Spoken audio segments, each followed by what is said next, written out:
Hello and welcome to Padh Lo India, a unique e learning platform. मेरा नाम है अमित और आप मेरे साथ कर रहे थे पॉलिटिकल साइंस क्लास 12 सीबीएसई के चैप्टर्स को कवर। पिछले वीडियोस में हमने चैप्टर 1 और 2 कवर कर लिया है। आज हम बिल्कुल नया चैप्टर शुरू कर रहे हैं, चैप्टर 3, जिसका नाम है US hegemony in world politics. आप एक बार हेडिंग देख लें। इस चैप्टर के अंदर दोस्तों हम ये पढ़ेंगे कि यूएस हेजेमनी कहां से शुरू होती है, किस पीरियड से हम कहते हैं कि यूएस हेजेमनी हैज स्टार्टेड। साथ ही साथ जो प्रेसिडेंशियल ईयर्स थे सीनियर जॉर्ज बुश के, बिल क्लिंटन के and junior George Bush junior के, इनके दौरान किस तरह से उस अमेरिकन हेजेमनी को एक्सपैंड किया जाता है, इनहांस किया जाता है। यहाँ पर हम 3 बहुत इंपॉर्टेंट कॉन्सेप्ट भी पढ़ेंगे: hegemony as soft power, hegemony as hard power and hegemony as structural power। इन तीनों इंपॉर्टेंट कॉन्सेप्ट्स जो एग्जाम के हिसाब से बहुत इंपॉर्टेंट है आपके लिए, उसके बारे में पढ़ेंगे। साथ ही साथ हम जानेंगे कि ये जो यूएस हेजेमनी है, एक एब्सोल्यूट पावर जो है यूएस की, उसके ऊपर कॉन्स्ट्रेंट कौन कौन से हैं उसके बारे में। और लास्ट में इस वीडियो के हम पढ़ेंगे कि India's relationship with the United states. तो ये जो दुनिया रोज बदल रही है मिलिटरीली, इकोनॉमिकली, फाइनेंशियली, उसमें इंडिया का रोल और रिलेशनशिप जो है यूएस के साथ, वो कैसे शेप अप हो रहा है। तो चलिए शुरू करते हैं इस वीडियो को। Beginning of the new world order, इसका मतलब क्या है? देखिए, the sudden collapse of Soviet union हुआ क्या कि 1991 में सोवियत यूनियन कोलैप्स कर जाता है। और इस वजह से क्या होता है, इस बारे में इस स्लाइड में पढ़ने की और जानने की कोशिश करते हैं। The sudden collapse of the Soviet Union took everyone by surprise. While one of the two superpowers ceased to exist, the other remained with it all its powers intact, even enhanced. Thus, it would appear that the US hegemony began in 1991. ये important है आपके लिए। After Soviet power disappeared from the international scene.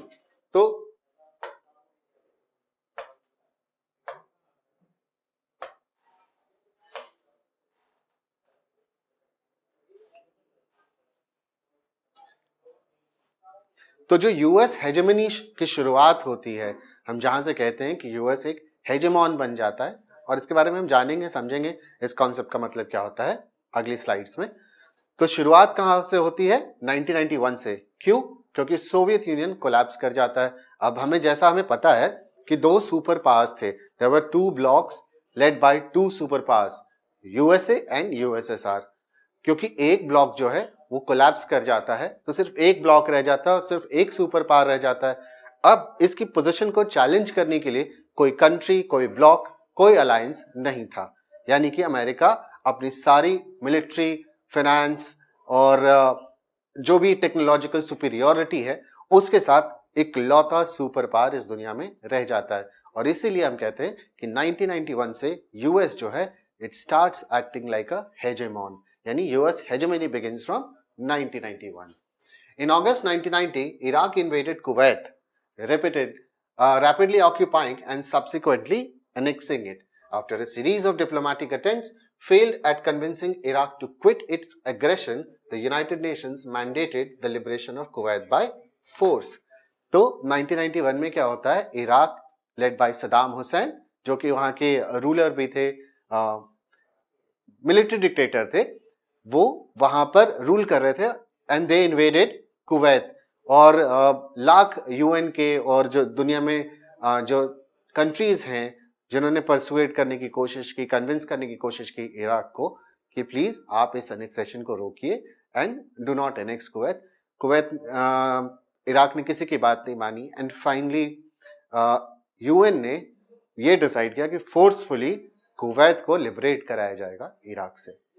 Now, for the UN, this was a dramatic decision after years of deadlock during the Cold War.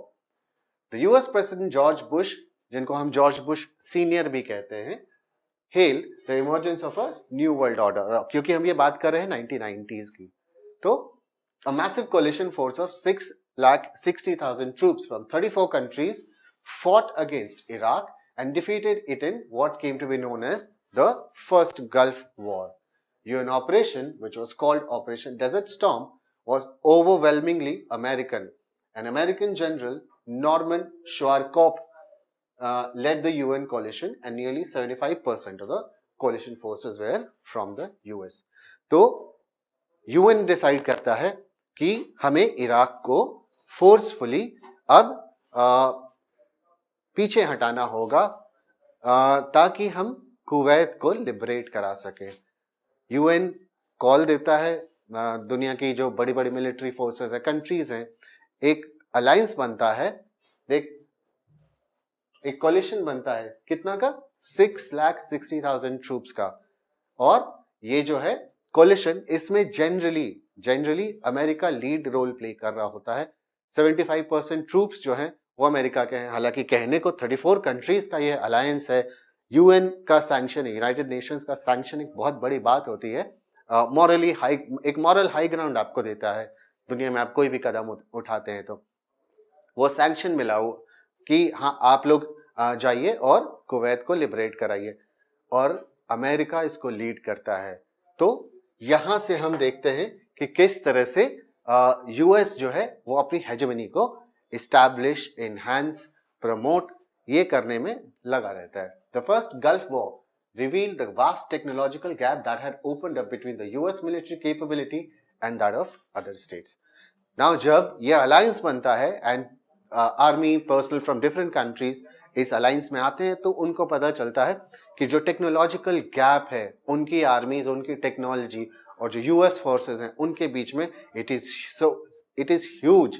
उसको उस gap के बारे में सोचना भी उनके लिए काइंड ऑफ इम्पॉसिबल था, क्योंकि उनको लगता ही नहीं था कि इस तरह की मिलिट्री टेक्नोलॉजी किसी देश के पास हो सकती है। तो इसलिए हम कहते हैं कि यूएस जो है वो अपनी हेजेमोनिक पावर्स का इस्तेमाल अब करना शुरू करता है।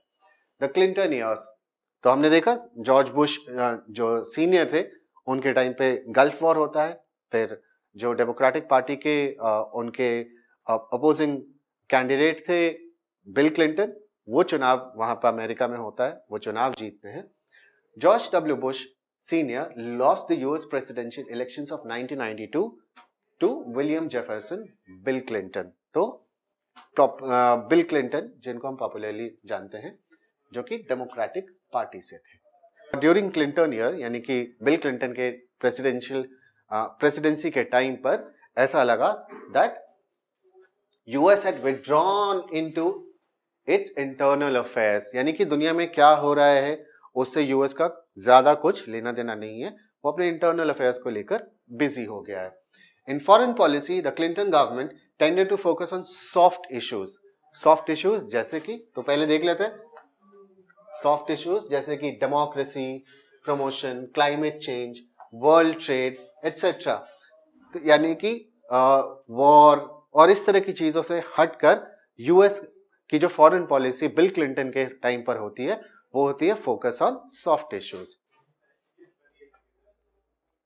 Nevertheless the US on occasion did show its readiness to use military power even during the Clinton years.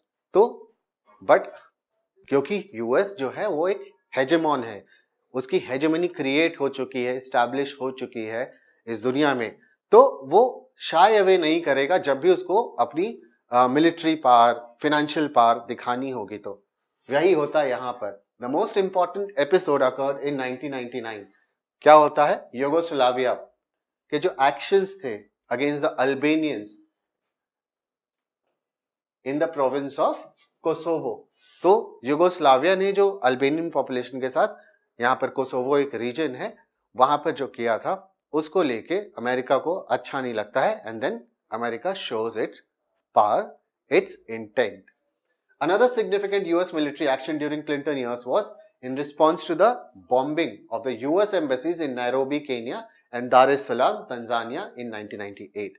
Now, ये तो अमेरिका का इस इशू से तो कोई लेना देना नहीं था। जब वो वहां पर इंटरवीन कर रहा है तो जहां पर यूएस एम्बेसीज को बॉम्ब किया जाएगा, बट ऑब्वियस है कि यूएस वहां पर इंटरवीन करेगा ही, और इसीलिए यहाँ पर जो बॉम्बिंग के केसेस हुए यूएस एम्बेसीज में, तो यूएस ने रिटेलिएट किया जो नैरोबी केन्या में है, और दार एस सलाम तंजानिया में जो बॉम्बिंग्स हुई 1998 में, उसको लेकर।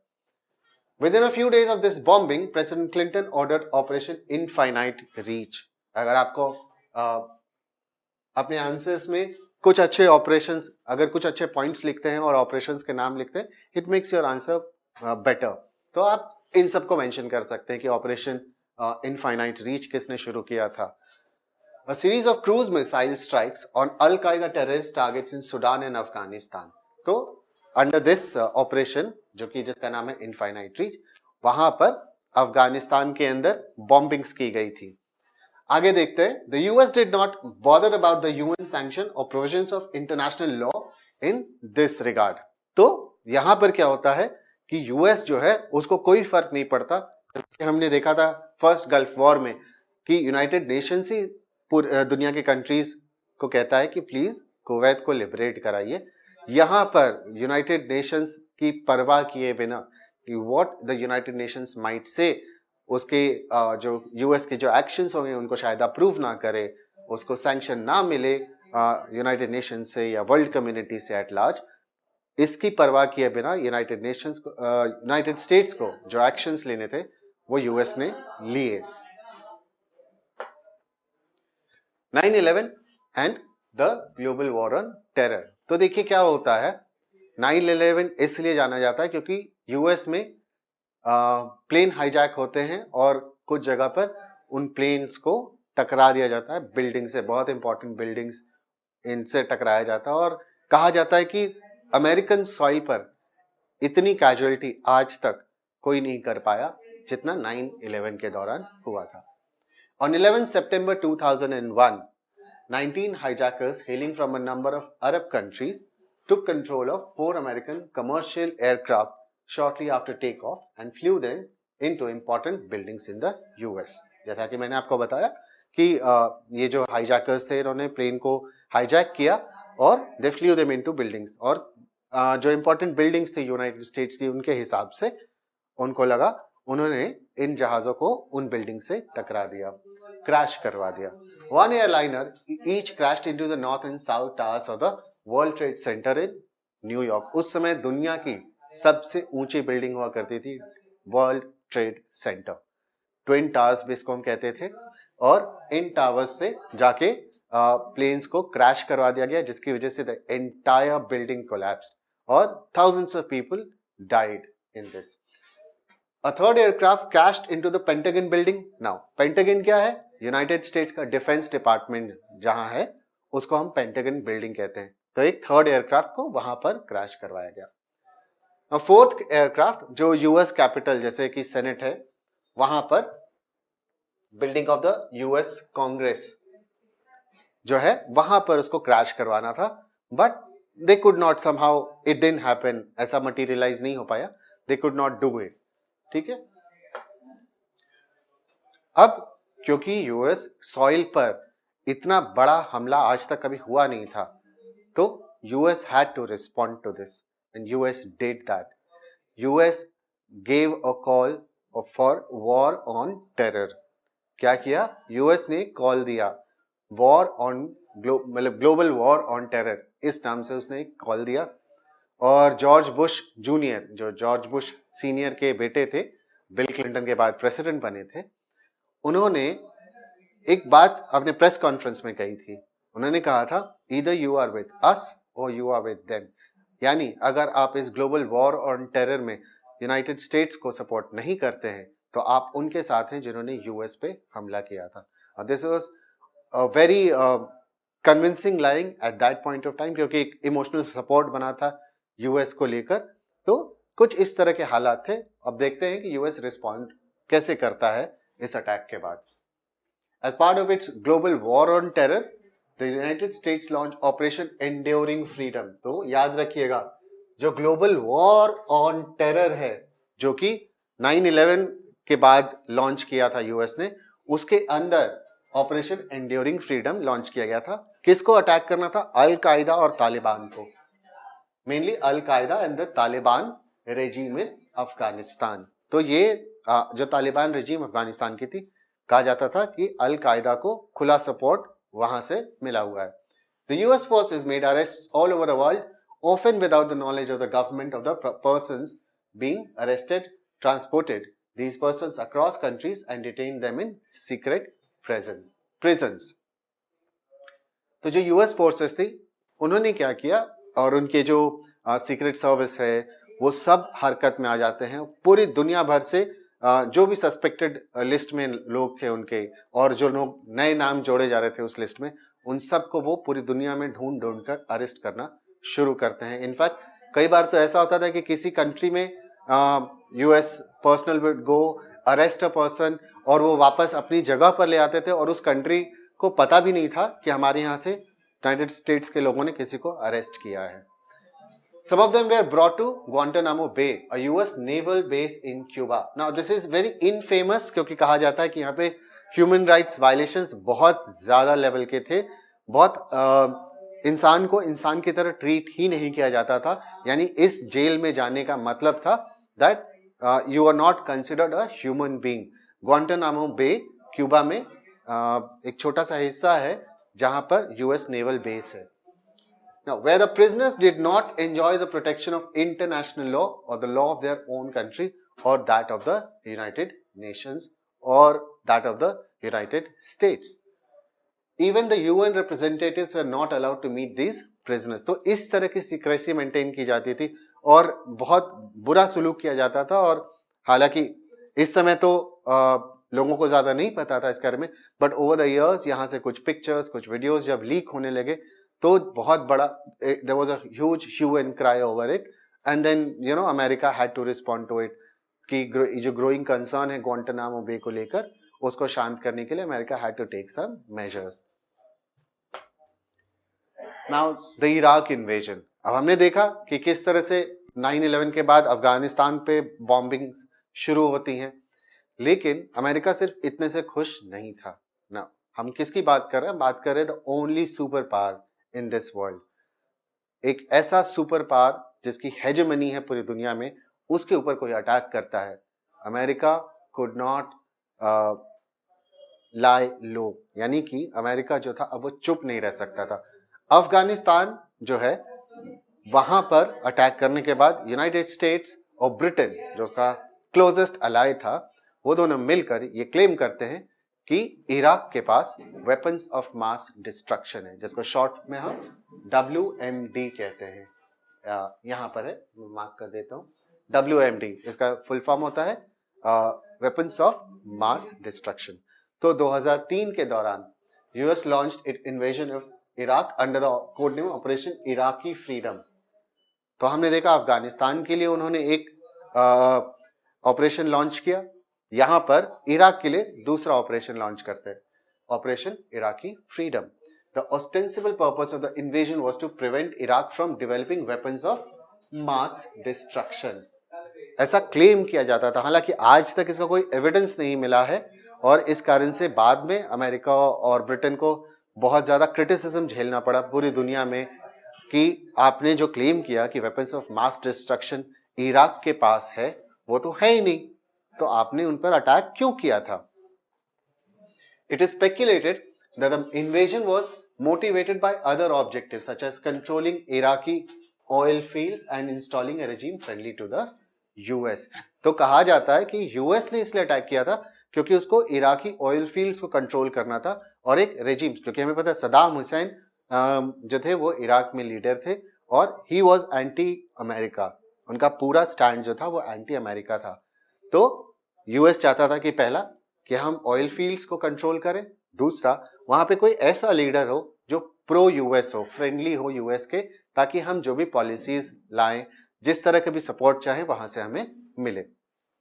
Although the government of the Saddam Hussein fell swiftly, the US has not been able to pacify Iraq. Instead, a full-fledged insurgency against US occupation was ignited in Iraq. While the US has lost over 3,000 military personnel in the war, Iraqi casualties are much, much higher. तो क्योंकि जैसा कि हमने पहले भी देखा था कि यूनाइटेड स्टेट्स की जो मिलिट्री है और उसकी जो टेक्नोलॉजी है, it's so advanced that it cannot be matched by any other country on this planet.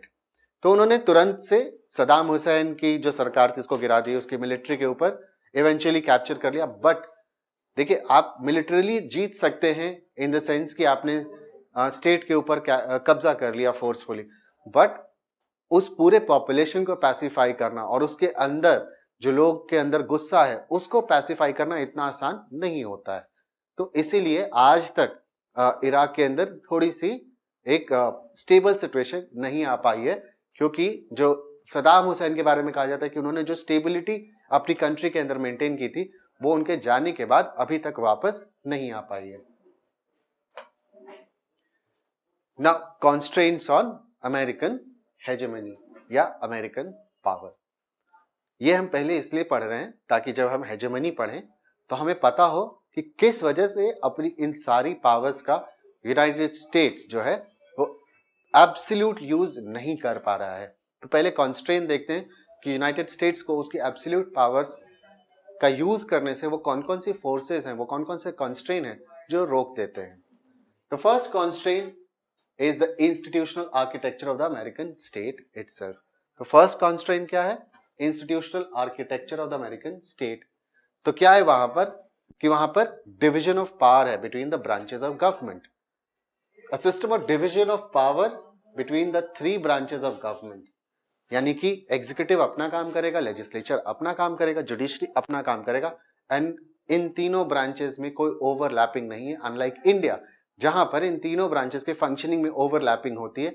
कभी जुडिशरी जो है वो एग्जीक्यूटिव का भी काम कर लेती है और कभी लेजिस्लेचर जो है वो जुडिशरी का काम करने लग जाती है। तो इस तरह से हम देखते हैं कि यहां पर यूनाइटेड स्टेट्स के अंदर जो पहला चेक एंड बैलेंस है अमेरिकन पावर के ऊपर वो है डिविजन ऑफ पावर, क्योंकि हो सकता है लेजिस्लेचर या एग्जीक्यूटिव कुछ कर रहे हो पर judiciary is there to check, या एग्जीक्यूटिव कुछ कर रहा हो तो legislature is there to check. तो इस तरह से पहला कॉन्स्ट्रेंट है। The second constraint on American power is also domestic in nature and stems from the open nature of American society. तो फर्स्ट कॉन्स्ट्रेंट हमने किया, अब सेकंड कॉन्स्ट्रेंट देखते हैं क्या है। जो ओपननेस है of the American society, open nature है उनकी सोसाइटी का, जहां पर आपको ट्रांसपेरेंसी रखनी पड़ती है। आप कोई भी एक्शन, कोई भी गवर्नमेंटल एक्शन होता है तो आपको ट्रांसपेरेंट होकर बताना पड़ता है कि हमने ये एक्शन क्यों लिया, क्या क्या हुआ, इसके फायदा क्या हुआ, इसके फायदे क्या हुए, इसके नुकसान क्या हुए। There is nevertheless a deep skepticism regarding the purposes and methods of government in American political culture। तो जो अमेरिकन पॉलिटिकल कल्चर है वहां पर एक स्केप्टिसिज्म है गवर्नमेंट को लेकर लोगों के बीच में। तो लोग जो है वो गवर्नमेंट के मूव को इतनी आसानी से अप्रूवल नहीं देते हैं। अगर आपने एक गलती की, आप पूरा का पूरा चुनाव हार सकते हैं उस एक गलती की वजह से, अगर अमेरिकन सोसाइटी के अंदर वो गलती इतनी बड़ी थी तो। This factor in the long run is a huge constraint on US military action overseas। इसका एक एग्जाम्पल देता हूँ। वियतनाम पे यूनाइटेड स्टेट्स जो है वो 1970s में अटैक करता है और वो लड़ाई चलती रहती है एंड यूनाइटेड स्टेट्स अपने बहुत सारे सोल्जर्स खोता जाता है। नाउ एट होम फ्रंट जिन लोगों के घरों से सोल्जर्स जा रहे थे उन्होंने पहले गवर्नमेंट को क्रिटिसाइज करना शुरू किया, इंटरनेशनल कम्युनिटी ने यूनाइटेड स्टेट्स को क्रिटिसाइज करना शुरू किया, और उसके बाद there was a growing concern inside the United States. मतलब जनरल पॉपुलेशन जो थी, जनरल पॉपुलेशन यूनाइटेड स्टेट्स की, वो ऑपोजिशन में आ जाती, वो प्रोटेस्ट करने लगती है कि आप वियतनाम से हमारी फोर्सेस को वापस बुलाओ, we do not want to win Vietnam, हम अपने लोगों को खो के वियतनाम को नहीं जीतना चाहते हैं। और इस प्रेशर के कारण अल्टीमेटली एक तो वियतनाम में रिवर्सेस झेलने पड़े थे यूनाइटेड स्टेट्स को, यानी कि वो जिस आसानी से ये समझ रहे थे कि हम वियतनाम को जीत लेंगे, वो जीत नहीं पा रहे थे और उनका नुकसान हो रहा था। तो ये सब जो मल्टीपल फैक्टर्स थे कि घर पे जो पॉपुलेशन है, वो आपका जो सिटीजन है वो प्रोटेस्ट कर रहा है, इंटरनेशनल कम्युनिटी का प्रेशर है, और वियतनाम में आपका वो रिजल्ट जो है वो आपको मिल नहीं रहा है। ये सब मल्टीपल फैक्टर्स ने मिलकर यूएस को वियतनाम से विड्रॉ करने के लिए मजबूर कर दिया था। So this was just an example। तो जो ओपननेस है और जो स्केप्टिसिज्म है गवर्नमेंट मेथड्स को लेके, वो सेकंड कॉन्स्ट्रेंट है ऑन अमेरिकन पावर। बट सबसे इंपॉर्टेंट जो थर्ड है उसकी बात करते हैं। थर्ड कॉन्स्ट्रेंट क्या है ये? There is only one organization in the international system that could possibly moderate the exercise of American power today, and that is the North Atlantic Treaty Organization, यानी NATO एक मिलिट्री अलायंस है United states का और European countries का, western European countries का, जिसको बाद में कुछ ईस्टर्न यूरोपियन कंट्रीज ने भी ज्वाइन किया और कुछ आउटसाइड ऑफ यूरोप कंट्रीज हैं वो भी इसकी पार्ट बनी। तो ये एक ऐसा अलायंस है जिसको यूनाइटेड स्टेट्स मेंटेन करना चाहता है, क्योंकि ये सभी कंट्रीज ऐसी हैं जहाँ पे कैपिटलिज्म है और कैपिटलिस्ट सिस्टम को रन करने के लिए एक आइडियोलॉजिकल प्रोपेगेंडा की भी जरूरत पड़ती है, आपको अलायंसेस की भी जरूरत पड़ती है। ये अलायंस पार्टनर इनके लिए बहुत, यूनाइटेड स्टेट्स के लिए बहुत इंपॉर्टेंट है और इसीलिए यूनाइटेड स्टेट्स इनके जो कंबाइंड, जो जॉइंट पावर है और जो जॉइंट वॉइस है उसको इग्नोर नहीं कर सकता। The US obviously has an enormous interest in keeping the alliance of democracies that follow the market economies alive, and therefore it is possible that its allies in the NATO will be able to moderate the exercise of US hegemony। और इसीलिए क्योंकि जो free market economy, capitalist economy, democracy, इन countries के अंदर ये सारे systems काम कर रही हैं which is similar to the system which is placed in the United States of America। तो इसलिए यूनाइटेड स्टेट्स को एक बड़ी मदद मिलती है अपने आइडियोलॉजिकल प्रोपेगेंडा को भी चलाने में इन कंट्रीज की वजह से। तो वो कभी नहीं चाहेगा कि इन कंट्रीज से उनके बीच में कोई मिसट्रस्ट क्रिएट हो, और इसी वजह से नेटो जो है वो एक मॉडरेटिंग इन्फ्लुएंस क्रिएट करता है यूनाइटेड स्टेट्स के ऊपर। आगे बढ़ते, और अब जैसा कि मैंने वीडियो के शुरू में भी कहा था, हम पढ़ेंगे कि हेजेमनी का मतलब क्या होता है और जो 3 इंपॉर्टेंट कॉन्सेप्ट्स हैं एग्जाम के पर्सपेक्टिव से ये बहुत इंपॉर्टेंट है आपके लिए इस चैप्टर के अंदर। तो चलिए शुरू करते हैं कि हेजेमनी का मतलब क्या होता है। देखिए, पहले आसान भाषा में समझा देता हूं, फिर किताब की भाषा में जाते हैं। मान लीजिए कि आप मेरे स्टूडेंट्स हैं, क्लासरूम के अंदर आप मेरे स्टूडेंट्स हैं। मैं जो चैप्टर पढ़ने बोलूंगा, मैं जो लाइंस को मार्क करने कहूंगा, मैं जो नोट्स पे लिखने कहूंगा, आप वही करेंगे। और अगर आप ऐसा नहीं करते हैं और मैं आपको पनिश करता हूं, तो ये बताता है that I have the authority, कि यहाँ के अंदर जो सिस्टम चल रहा है, I have a complete control over you, और आप उसके खिलाफ नहीं जा सकते हैं। तो हेजेमनी को आसान भाषा में मैं ये समझा रहा था, एक बार किताब की भाषा में देखकर फिर से इसे बताऊंगा मैं। Politics is about power. Just as individuals want to gain and retain power, groups too want to gain and retain power. Now, politics के अंदर हम कहते हैं कि सारा खेल जो है वो ताकत का है, सत्ता का है। तो जैसे इंडिविजुअल्स को ताकत चाहिए, वैसे ग्रुप्स को भी ताकत चाहिए होती है। In the case of world politics too, countries and groups of countries are engaged in constantly trying to gain and retain power. तो दुनिया के अंदर कंट्री या एक सिंगल कंट्री या फिर ग्रुप ऑफ कंट्री, तो जैसे यूनाइटेड स्टेट्स है, या ग्रुप ऑफ कंट्रीज हम यूरोपियन यूनियन को बोल सकते हैं या नेटो को बोल सकते हैं। तो इस तरह के जो ग्रुप ऑफ कंट्रीज हैं वो हमेशा कॉन्स्टेंटली इंगेज करती रहती हैं किस चीज के अंदर, to gain and retain power. ठीक है, आगे देखते हैं। This power is in the form of military domination, economic power, political clout and cultural superiority. तो इसके फॉर्म्स क्या है? Military domination, economic power, political clout and cultural superiority. तो इन सब से क्या होता है कि आप अपने ग्रुप के बाहर के दूसरे लोगों के ऊपर अपना इन्फ्लुएंस बना पाते हैं, जिसको हम हेजेमनी कहते हैं। The collapse of Soviet union left the world with only a single power. जैसा कि हमने पहले भी पढ़ा है कि 2 सुपर पावर कंट्रीज थी, अब एक जो है वो डिसइंटीग्रेट हो गई and is no more a super power. तो जो दूसरी कंट्री है वो एक लौती सुपर पावर कंट्री रह गई है। Sometimes the international system dominated by a sole superpower or hyperpower is called a unipolar system। अब हम जानते हैं जहां पर एक ही सुपर पावर होगा तो वहां पर हम कहेंगे तो नहीं कि it is a bipolar world. Bipolar तब बोलते हैं जब 2 सुपर पावर होते हैं, यानी पावर सेंटर्स 2 अलग अलग होते हैं। यहां पर जब पावर सेंटर एक है, सारी पावर्स जो है दुनिया की फ्लो कर रही है इस कंट्री से। You can not go against America. आपको अमेरिका की बात माननी पड़ेगी, या तो आप प्यार से मान जाओ, नहीं तो अमेरिका डंडे मार के आपसे अपनी बात मनवा लेगा। तो हम इसकी बात करते हैं, इसीलिए हम कहते हैं यूनिपोलर वर्ल्ड, क्योंकि सिर्फ और सिर्फ यूनाइटेड स्टेट्स जो है वो एक सुपर पावर है.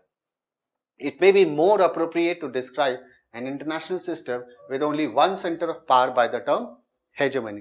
तो इसी को हम हेजेमनी कहते हैं. ये जो यूनिपोलर वर्ल्ड या हाइपर पावर एक सिस्टम जो है उसको जो लीड कर रहा है, एक हाइपर पावर या एक यूनिपोलर जो है पावर जो है वो लीड कर रहा है, उसी को हम हेजेमनी कहते हैं.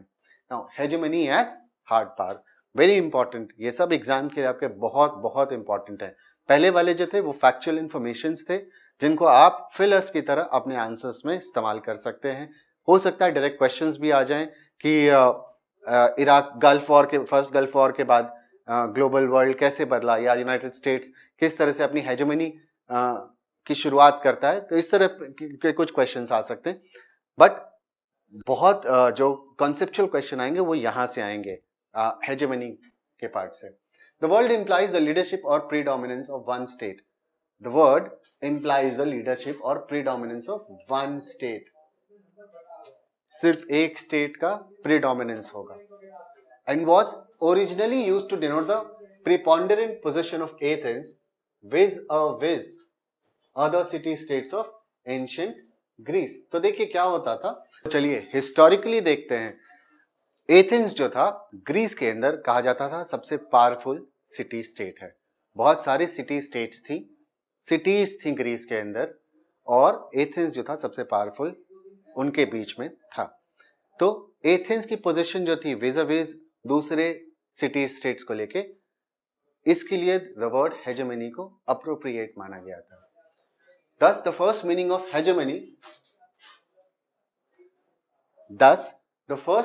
hegemony relates to relations, patterns and balances of military capability between states. तो पहला मतलब मिलिट्री सेंस में होता है. First meaning of hegemony, hard power जो है वो मिलिट्री के सेंस में है.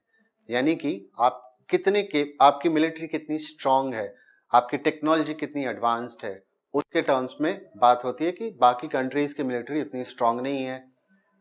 उतनी क्या मतलब, अगर मैं पोजीशन देना शुरू करूं तो दुनिया में फर्स्ट, अगर मैं काउंटिंग करना शुरू करूं रैंकिंग के हिसाब से कि दुनिया में सबसे पावरफुल कंट्रीज कौन सी हैं, तो फर्स्ट पोजीशन पे यूएस, सेकंड पे यूएस, थर्ड पे यूएस, फोर्थ पे यूएस, फिफ्थ पे यूएस, सिक्स्थ पे, यानी इस तरह से मैं जब रैंकिंग करना शुरू कर तो शायद 12वें, 15वें, 20वें पोजीशन पे जाके चाइना आएगा. यानी इतने पोजीशन तक यूएस ही है. तो आप समझ सकते हैं कि वो कितना पावरफुल है. तो इसी टर्म्स में, इसी मिलिट्री टर्म्स में हम बात कर रहे हैं. The first meaning of hegemony relates to relationship, patterns and balances of military capabilities between states.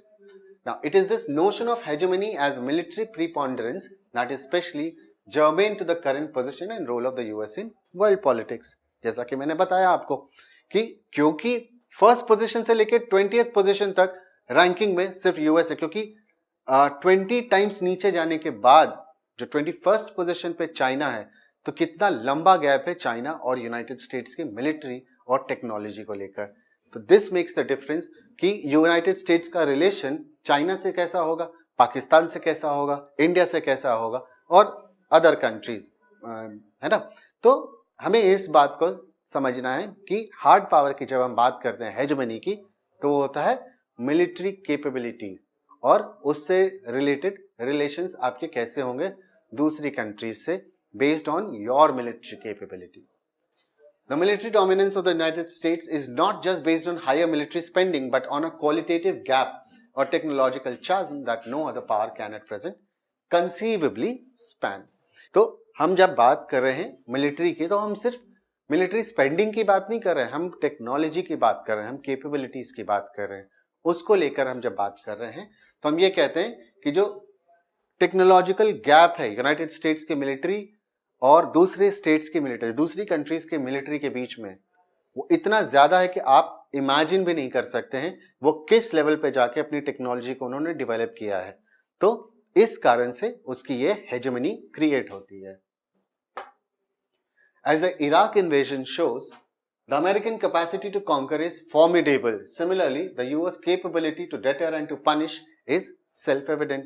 तो हमने देखा कि यूनाइटेड स्टेट्स को किसी परमिशन की जरूरत नहीं थी दुनिया में किसी ऑर्गेनाइजेशन, यूनाइटेड स्टेट्स ने यूनाइटेड नेशन से परमिशन नहीं मांगी, दुनिया के किसी भी कंट्री से परमिशन नहीं मांगी अटैक करने के लिए इराक के ऊपर, अफगानिस्तान के ऊपर। उसने कहा या तो you are with me or you are with them, I am going to attack, you decide on which side you are.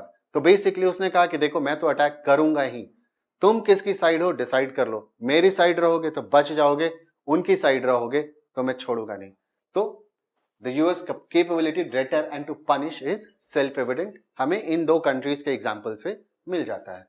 But even more awesome than the absolute capabilities of United States is the fact that no other power today can remotely match them. The US today spends more on its military capability than the next 12 powers combined. तो जिसकी बात मैं कर रहा था military spending, यानी कि दुनिया की आप रैंकिंग करने लगोगे मिलिट्री स्पेंडिंग किसकी है, तो अगर यूनाइटेड स्टेट्स फर्स्ट रैंक पर है तो 12th रैंक तक जो बाकी कंट्रीज हैं, यानी 2, 3, 4, 5 ऐसे करते आप 12th रैंक तक चले जाओगे, जिन कंट्रीज की मिलिट्री स्पेंडिंग इतनी ज्यादा होगी उन सबको कंबाइन जब आप कर देते हैं वो अकेला यूनाइटेड स्टेट्स का मिलिट्री स्पेंडिंग है। तो मिलिट्री स्पेंडिंग भी हाई है, टेक्नोलॉजी भी हाई है, कैपेबिलिटीज भी बहुत हाई है। नाउ दूसरे कॉन्सेप्ट पे चलते हैं, hegemony as structural power. The basic idea is that an open world economy requires a hegemon और डोमिनेंट पावर। देखिए जो हेजेमनी को एक्सरसाइज करता है उसे हम हेजेमॉन बोलते हैं, यानी अगर मैं हेजेमनी एक्सरसाइज करूं तो मैं हेजेमॉन हो जाऊंगा, और मैं जिस पावर को एक्सरसाइज कर रहा हूं हेजेमॉन बनके उसे हेजेमनी कहते हैं। Now, requires a hegemon. The basic idea is that an open world economy requires a hegemon or dominant power to support its creation and existence. The hegemon must possess both the ability and the desire to establish certain norms for order and must sustain the global structure. छोटा सा example देता हूं, दुनिया में capitalist open economy को promote करने के लिए ब्रेटन वुड्स इंस्टीट्यूशंस है। मतलब डिटेल में जाने की जरूरत नहीं है, बस एक बहुत ब्रीफली आपको बता देता हूं। तो ब्रेटन वुड्स इंस्टीट्यूशंस में कौन से आते हैं, IMF, international monetary fund, world bank and उसकी जो सिस्टर कंसर्न्स हैं 4-5 और ऑर्गेनाइजेशंस हैं, बट मेनली वर्ल्ड बैंक और आईएमएफ ये ब्रेटन वुड्स इंस्टीट्यूशंस हैं। ये दुनिया में फ्री मार्केट को प्रमोट करते हैं, फ्री मार्केट इकोनॉमीज को प्रमोट करते हैं। वो दुनिया में कहते हैं कि आपको ग्लोबलाइजेशन की तरफ बढ़ना है, एलपीजी की जो पॉलिसी है यानी कि liberalisation, then you have privatisation and globalisation, की पॉलिसीज को वो प्रमोट करते हैं, which is suited to the interest of United States. इसको क्रिएट करना किसका काम था, तो वेस्टर्न कैपिटलिस्ट कंट्रीज का, और उसमें भी यूनाइटेड स्टेट्स प्लेड अ की रोल इन इट, क्योंकि उसको ये चाहिए था। बट इससे भी अच्छा एग्जाम्पल और मिलेंगे आप इस किताब के अंदर, उससे भी अच्छे एग्जाम्पल्स दिए गए हैं, तो एक बार वहां से भी हम देख लेते हैं। Hegemony in this second sense is reflected in the role played by the US in providing global public goods. अब इसका मतलब क्या होता है कि बेसिकली मैं कोई सिस्टम क्रिएट कर रहा हूं, मैं उसी सिस्टम को सस्टेन कर रहा हूं क्योंकि उसी सिस्टम से मेरा बेनिफिट है। तो मैं क्रिएट कर रहा हूं क्योंकि मैं करना चाहता हूं, क्योंकि मेरा बेनिफिट है उस सिस्टम को क्रिएट करने में, उस स्ट्रक्चर को क्रिएट करने में। उसको सस्टेन भी मैं करूंगा क्योंकि मेरी कैपेबिलिटी इतनी है कि nobody can challenge that system. Fresh air and roads are examples of public goods. In the context of world economy, the best examples of a global public good are seamless sea lanes of communication, SLOCs, sea lanes of communications. The sea routes commonly used by merchant ships. यानी कि अगर आपको दुनिया में trade करना है और कोई देश जो है वो एक पर्टिकुलर सी रूट को घेर के बैठ जाए, ऑब्स्ट्रक्ट करे किसी भी देश की शिप को आने या जाने से, और कहे कि no you will have to pay a certain amount of tax और व्हाटएवर, मतलब कि मैं जबरदस्ती ये पैसे तुमसे लूंगा, अगर तुम्हें ये सी रूट यूज करना है तो तुम्हें ये पैसे देने पड़ेंगे। यूनाइटेड स्टेट्स क्या करता है, तो पूरी दुनिया के अंदर उसके शिप्स जो हैं, मिलिट्री शिप्स जो हैं, वो चक्कर काटते हैं सो दैट पूरी दुनिया के अंदर ओपनली फ्री ट्रेड किया जा सके through the use of sea lanes of communication. Trade routes जो हैं वो ओपन रहें, कोई उनके ऊपर मोनोपोलाइज ना कर सके। Free trade in an open world economy would not be possible without open SLOCs। यानी, और आप अक्सर सुनेंगे कि यूनाइटेड स्टेट्स का एक शिप जो है वो इंडियन ओशन में है, एक शिप जो है वो और मैं जब बात कर रहा हूँ शिप्स की, these are huge military ships, जहाँ पे मतलब इट thousands of tons के ये ships होते हैं, I mean the kind of ships that India don't even have right now। इस तरह के ships जो है वो पेट्रोलिंग करते रहते हैं जो बड़े बड़े एरियाज हैं सीज के वहां पर, ताकि फ्री ट्रेड हो सके through the use of ships.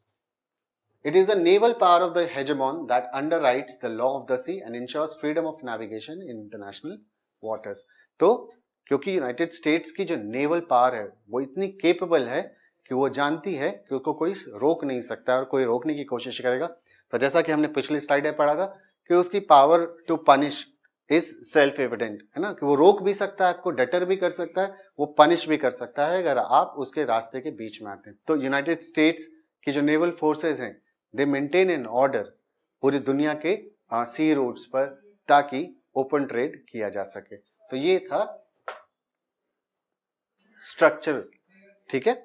तीसरा जो कॉन्सेप्ट है वो है हेजेमनी एज सॉफ्ट पावर। ना सॉफ्ट पावर से हम क्या समझते हैं, जैसा कि हमने पीछे भी देखा था कि कल्चर, डेमोक्रेसी, इस तरह की, तो कुछ उसी तरह का होता है soft power. Civilisation, culture, drama, politics, food, art, music, language, और इसके अंदर बहुत सारी चीजें आ सकती हैं। These are just for your reference कि जब आप आंसर लिखें तो आप सॉफ्ट पावर के एग्जाम्पल्स दे सकते हैं। ना इंडिया का सॉफ्ट पावर क्या है?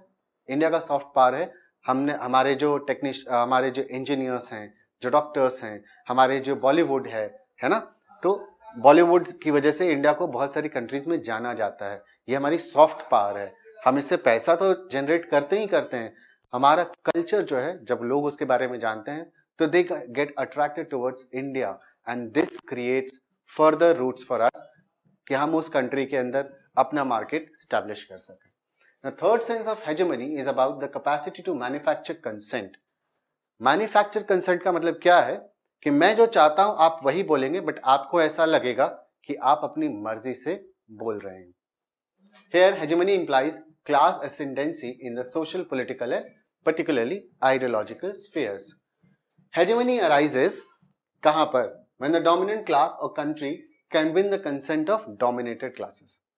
यानी कि जिनके ऊपर वो डोमिनेट कर रहे हैं उन्हें ये फील होता है कि जो हेजेमन है, जो अपनी हेजेमनी एक्सरसाइज कर रहा है, या नहीं, अब अगर पर्टिकुलर कॉन्टेक्स्ट में बात करें, अगर यूनाइटेड स्टेट्स जो है वो जिन कंट्रीज के ऊपर डोमिनेट कर रहा है, स्पेशली इंडिया, पाकिस्तान, या जो वेस्टर्न यूरोपियन कंट्रीज हैं, कैपिटलिस्ट कंट्रीज हैं, उनके ऊपर उसका डोमिनेशन है, तो इनको लगता है कि ये यूनाइटेड स्टेट्स की किसी बात पर जब अपनी यानी जब ये कंसेंट देते हैं तो इनको ऐसा लगता है कि इन्होंने अपनी मर्जी से वो कंसेंट दिया है, पर ऐसा होता नहीं है। ये कंसेंट मैन्युफैक्चर किया जाता है, और ये मैन्युफैक्चर करने के लिए इस्तेमाल क्या करते हैं?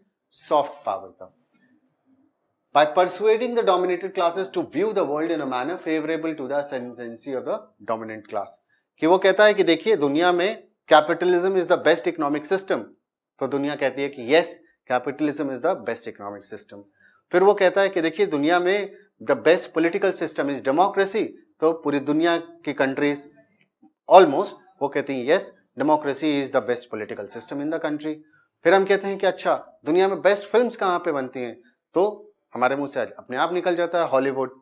इसी तरह से कि कल्चर कहाँ का ज्यादा, सबसे ओपन कल्चर कहाँ का है, तो हम कह देते हैं यूनाइटेड स्टेट्स का है। तो ये जो सॉफ्ट पावर का इस्तेमाल है, इसका इस्तेमाल आपके कंसेंट को मैन्युफैक्चर किया जाता है, ताकि आप जब हाँ बोलते हैं तो आपको ये ना लगे कि आपसे जबरदस्ती बुलवाया जा रहा है, आपको लगे कि आपने जो अपनी हामी भरी है, आपने जो यस कहा है, वो आपकी मर्जी थी। The behavior of the weaker countries is influenced in ways that favor the interest of the most powerful country, जो मैंने अभी आपको बताया। In particular, its desire to remain preeminent। Now, consent, in other words, goes hand in hand with and what is often more effective than coercion। देखिए, coercion में क्या होता है कि हो सकता है मैं अपनी मिलिट्री भेजकर आपके देश के ऊपर कब्जा कर लूं, बट क्या इसका कंसेंट आपने मुझे दिया? नहीं। बट अगर मैं अपने सिस्टम्स इस तरह से बनाऊं, अपने इकोनॉमिक सिस्टम्स को इस तरह से क्रिएट करूं कि आपकी इकोनॉमी कंप्लीटली मेरी इकोनॉमी के ऊपर डिपेंडेंट हो जाए, विच मीन्स व्हाट, कि मैं जो करवाना चाहूंगा आपसे करवाऊंगा और आपको ये लगेगा कि आप अपनी मर्जी से वो कर रहे हैं। America is the most seductive and in this sense the most powerful culture on अर्थ। यानी कि दुनिया में सबसे पावरफुल कल्चर जो है वो अमेरिकन कल्चर को कहा जाता है। और दुनिया की एक बड़ी आबादी, दुनिया के एक like most number of countries agree कि American culture is the best culture. And when we say कि American culture is the best culture, it makes the American culture the most powerful culture on earth. Now this attribute is called soft power, the ability to persuade rather than coerce. Over time, we get so used to hegemony that we hardly notice it any more than we notice the rivers, birds and trees around us. और हमारे लिए क्या होता है कि धीरे धीरे we get used to hegemony, जो हेजेमॉन एक्सरसाइज कर रहा होता है हेजेमनी, हम उसकी बातों से, हम उसके मैन्युफैक्चर जो कंसेंट हमने दिया, जो उसने कंसेंट हमसे मैन्युफैक्चर करवाया था, हम we get so used to it कि वो हमें नेचुरल लगने लगता है। During the cold war the United States found it difficult to score victories over and against the Soviet Union in the realm of hard power. यानी military might में, क्योंकि Soviet union जो था उसको टक्कर दे रहा था, तो यूएस के लिए आसान नहीं था मिलिटरीली सोवियत यूनियन को हराना। किस फील्ड में उसने हराया था? उसने सॉफ्ट पावर के फील्ड में सोवियत यूनियन को मात दी थी, जिस वजह से अल्टीमेटली सोवियत यूनियन जो है उसका डिसइंटीग्रेशन होता है, उसका कोलैप्स ऑफ यूएसएसआर होता है। It was in the area of structural power and soft power that the US scored notable victories. इसका एक एग्जांपल अभी आएगा, as the example of blue jeans in the Soviet Union. देखिए क्या हुआ जब सोवियत यूनियन के लोगों को ब्लू जीन्स के बारे में पता चलता है पहली बार, क्योंकि सोवियत यूनियन का सिस्टम जो था वो कट ऑफ था वेस्टर्न कैपिटलिस्ट कल्चर के अंदर जो हो रहा था, यूरोप में जो हो रहा था, अमेरिका में जो हो रहा था, वहां के कल्चर में क्या हो रहा था इसके बारे में लोगों को पता नहीं था। तो जब ब्लू जीन्स पहली बार इंट्रोड्यूस होता है सोवियत यूनियन के अंदर, तो उन लोगों ने उसे ऐसे लिया कि पता नहीं हमसे आज तक क्या छुपाया जा रहा था, and it created a mistrust and it created क्या बोल रहे यार।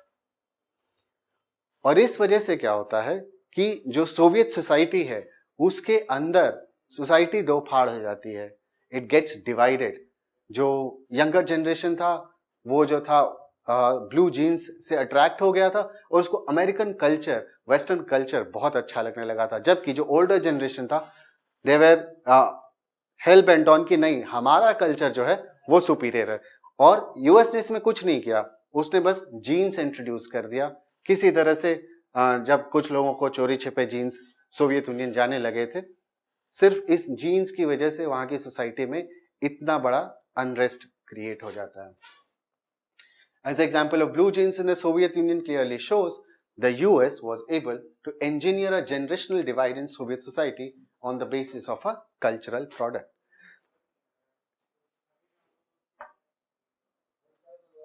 India's relationship with the United States. चलिए अब ये पढ़ लेते हैं इसके बारे में, और ये लास्ट टॉपिक है इस चैप्टर का कि हमारा रिलेशनशिप यूनाइटेड स्टेट्स के साथ कैसा है। During the Cold War years, India found itself on the opposite side of the divide from the United States.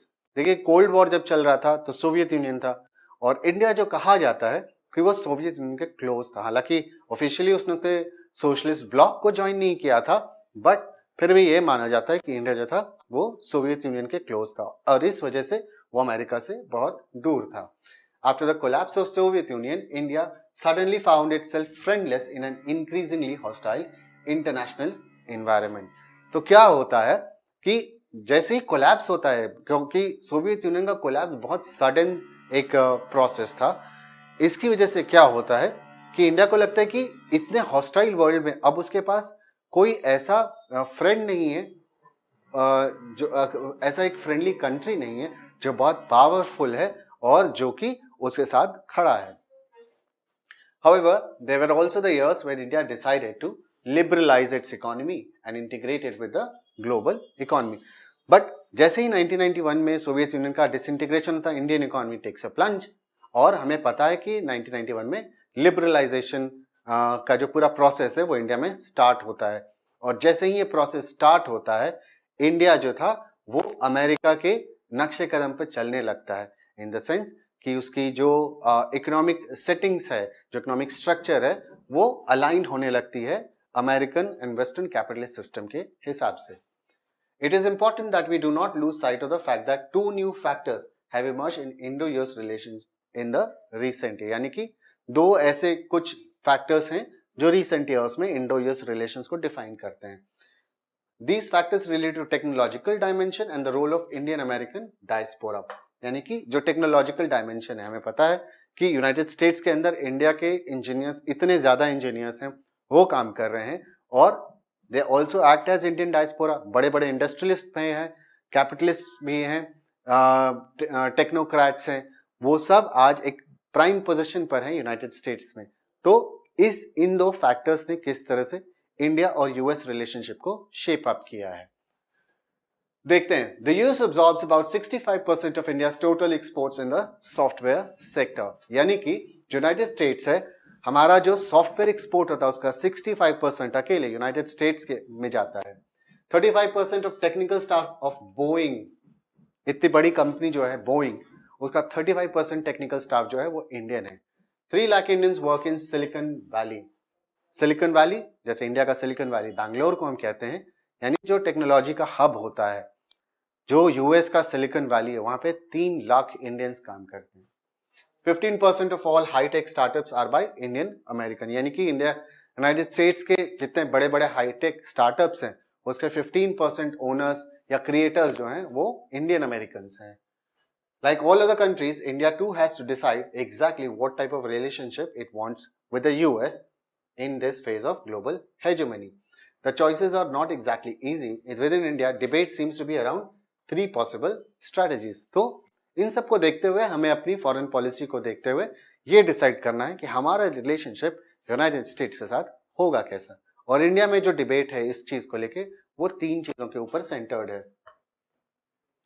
Those Indian analysts who see international politics largely in terms of military power are fearful of the growing closeness between India and the United States. They would prefer that India maintains its aloofness from Washington and focuses upon increasing its own comprehensive national power. तो military terms में जो analyst देखते हैं वो कहते हैं कि देखो, यूनाइटेड स्टेट्स की मिलिट्री है वो इतनी स्ट्रांग है और टेक्नोलॉजिकली एडवांस्ड है कि हमें यूएस से दूरी बना के रखनी चाहिए कि कल को अगर कुछ छोटी बड़ी बात हो जाती है और यूएस के साथ हम वॉर में आ जाते हैं तो हम कहीं से भी इस पोजीशन में नहीं होंगे कि हम यूएस के अटैक को रेजिस्ट कर पाएंगे। साथ ही दूसरे साइड के एनालिस्ट हैं जो ये कहते हैं the growing convergence of interest between the US and India as a historic opportunity for India.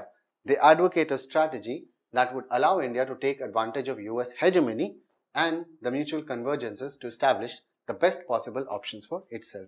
Now, दूसरे साइड के जो एनालिस्ट हो ये कहते हैं कि देखो यूएस हेजेमनी का हम फायदा उठा सकते हैं और अपने हमारे जो इंटरेस्ट में बेस्ट चीजें हैं हम वो चीजें कर सकते हैं, तो हमें यूएस के क्लोज जाना चाहिए। How can we change? How can hegemony be overcome? Sorry, how can hegemony be overcome? Hegemony को हम ओवरकम कैसे कर सकते हैं? In the short term, we must recognize that no single power is anywhere near balancing the US military. पढ़ चुके हैं इसके बारे में, जानते हैं कि कोई कंट्री नहीं है जो यूएस मिलिट्री को और उसके माइट को चैलेंज कर सकती है। It is suggested that instead of engaging in activities opposed to the hegemonic power, it may be advisable to extract benefits by operating within the hegemonic system. This is called the bandwagon strategy. तो कहा जा रहा है कि ठीक है, US hegemony है, US super power है, यूएस की मिलिट्री बहुत स्ट्रांग है, तो हमें क्या करना चाहिए? हमें इसका फायदा उठाना चाहिए। We should align with the United States और इससे हम बेनिफिट्स जो है वो एक्सट्रैक्ट करें ताकि हमारा जो है उसके ऊपर we can build upon our military mind, हम अपनी मिलिट्री स्ट्रेंथ को ठीक करें, हम अपनी इकोनॉमी को ठीक करें, जिसको हम क्या कहते हैं? Band wagon strategy. तो एग्जाम में अगर आएगा कि बैंड वैगन स्ट्रैटेजी क्या है तो आप इसमें सीधा सीधा ये लिख सकते हैं। दूसरा जो स्ट्रैटेजी है उसके बारे में, जिसका नाम है हाइड। तो ये दो स्ट्रैटेजी पे क्वेश्चन आ सकते हैं, बैंड वैगन शॉर्ट क्वेश्चंस आ सकते हैं। बैंड वैगन स्ट्रैटेजी क्या होती है और हाइड स्ट्रैटेजी क्या होती है। तो बैंड वैगन जैसा हमने कहा कि आप जिसका जो पावरफुल है आप उसके साथ चले जाइए, अपना जो इंटरेस्ट है उसको सर्व कीजिए और अपने आप को भी आप पावरफुल बनाते जाइए। ना हाइड जैसा कि नाम बताता है, छुपना आपको। This implies staying as far removed from the dominant power as possible. There are many examples of this behavior. मतलब कि जो पावरफुल कंट्री आप उसकी नजरों में ना आए, आप चुपचाप काम करते रहिए अपना, कोई ऐसा काम ना कीजिए कि आप जो हेजेमोनिक पावर है, फॉर एग्जांपल यूनाइटेड स्टेट्स, आप उसकी नजरों में चुभने लगे, ऐसा कोई काम ना कीजिए, जिसको हम हाइड स्ट्रैटेजी कहते हैं। जैसे चाइना, रशिया, यूरोपियन यूनियन, ये सब क्या है, अपनी मिलिट्री माइट को बिल्ड कर रहे हैं, अपनी इकोनॉमी को बिल्ड कर रहे हैं। All of them in different ways are seeking to stay below the radar as it were and not overly and unduly antagonize the United States. कि हम अपना काम करते रहेंगे, अपने आप को पावरफुल बनाते रहेंगे, बट हम कुछ ऐसा सडन काम नहीं कर देंगे जिसकी वजह से हम यूएस की नजरों में आ जाएं, यूएस को एंटागोनाइज कर दें, वो हमसे गुस्सा हो जाए किसी बात पर। ऐसा काम नहीं करना है। तो this is hide strategy. Some people believe that resistance to American hegemony may not come from other states, but rather from non-state actors such as combination of non-governmental organization, यानी कि NGOs. Then you have social movements, public opinion, और sections of media, intellectual, artists and writers. तो कुछ लोगों का ये मानना है कि देखिए कोई कंट्री इस हालत में तो नहीं है कि वो यूएस को रेजिस्ट कर सकती है, उसको चैलेंज कर सकती है। तो कहाँ से ये चैलेंज फिर आएगा? तो लोगों का मानना है कि एनजीओज, ग्लोबल एनजीओज जो हैं, उनके अलायंस से हो सकता है कि यूएस को चैलेंज किया जा सके। फिर कहा जाता है कि जो सोशल मूवमेंट्स हैं उससे हम हो सकता है यूएस को एक चैलेंज मिले। पब्लिक ओपिनियन ऐसा क्रिएट हो जाए, जैसा कि मैंने आपको वियतनाम का एग्जाम्पल दिया था कि पब्लिक ओपिनियन ऐसा क्रिएट हो जाए जो कि शायद उसको चैलेंज करे या रेजिस्ट कर सके। या फिर अब सेक्शंस ऑफ मीडिया जो हैं या इंटेलेक्चुअल्स जो हैं, आर्टिस्ट हैं, राइटर्स हैं, इनसे एक चैलेंज यूएस को मिले। These various actors may well form links across national boundaries, including with Americans to criticize and resist US policies. यानी कि इनका एक अम्ब्रेला लिंकेज हो जाए जिसके अंदर ये सारे लोग कंबाइन होकर एक साथ काम करें और यूएस की पॉलिसीज को रेजिस्ट करें। तो आई होप ये चैप्टर जो अब खत्म हो गया यूएस हेजेमनी को लेकर आपको समझ में आया होगा। You must have enjoyed. और जब भी आप इस चैप्टर को पढ़ें या वीडियो को सुने तो बहुत ध्यान से सुने। जो कॉन्सेप्ट्स हैं वो बहुत इंपॉर्टेंट है आपके एग्जाम के पर्सपेक्टिव से। मैं बहुत जल्दी आपके लिए एक और नया चैप्टर लेकर आऊँगा। तब तक के लिए thank you so much for watching.